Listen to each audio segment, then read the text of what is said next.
Saudi കിരീടാവകാശി Muhammad bin സൽമാന്റെ viral ചിത്രം ഇനി ഇമോജിയാകും.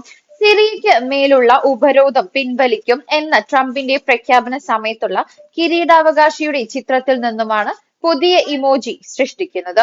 നെഞ്ചിൽ കൈവച്ചുകൊണ്ടുള്ള പുതിയ ഇമോജി സൃഷ്ടിക്കുന്നതിനുള്ള നിർദ്ദേശം സൗദി സോഫ്റ്റ്വെയർ എഞ്ചിനീയർ അലി അൽ മുഥൈരി യൂണിക്കോഡ് കൺസോർഷ്യത്തിന് സമർപ്പിച്ചിട്ടുണ്ട്.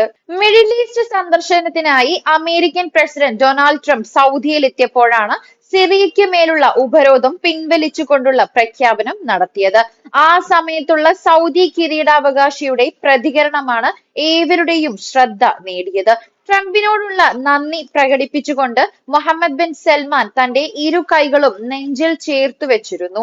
ഈ ചിത്രം സാമൂഹിക മാധ്യമങ്ങളിൽ വളരെ പെട്ടെന്നാണ് വൈറലായത്.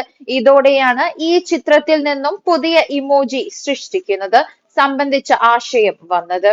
ലോകത്തിന്റെ ശ്രദ്ധ പിടിച്ചുപറ്റിയ ചിത്രമാണ് അത് ഇന്നത്തെ കാലത്തെ ഭാഷയായ ഇമോജിയാക്കി പുനഃസൃഷ്ടിച്ചാൽ നല്ലതായിരിക്കും എന്ന് തോന്നി. ജീവിതത്തിൽ പലരോടും ആഴത്തിൽ നന്ദി സൂചിപ്പിക്കുന്ന സാഹചര്യങ്ങൾ നമുക്ക് ഉണ്ടാകും. അത്തരം സന്ദർഭങ്ങളിൽ ഉപയോഗിക്കാൻ കഴിയുന്ന ഒരു ഇമോജി ആയിട്ടായിരിക്കും ഈ ചിത്രത്തിലെ ആഖ്യത്തെ മാറ്റുന്നത്. ഒരുപാട് ദേശങ്ങളിലെ സംസ്കാരങ്ങൾ ഇതിനോടകം തന്നെ ഇമോജികളായി പുനഃസൃഷ്ടിക്കപ്പെട്ടിട്ടുണ്ട്.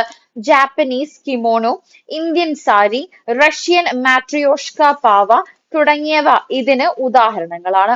ഇപ്പോൾ സൗദി, ഗൾഫ് സംസ്കാരങ്ങളെയും ഇത്തരത്തിൽ ഇമോജി പോലുള്ള ആശയവിനിമയത്തിന് ഉപയോഗിക്കുന്ന ഭാഷയാക്കി മാറ്റേണ്ട സമയമായിരിക്കുന്നു, അലി അൽ മുഥൈരി പറഞ്ഞു.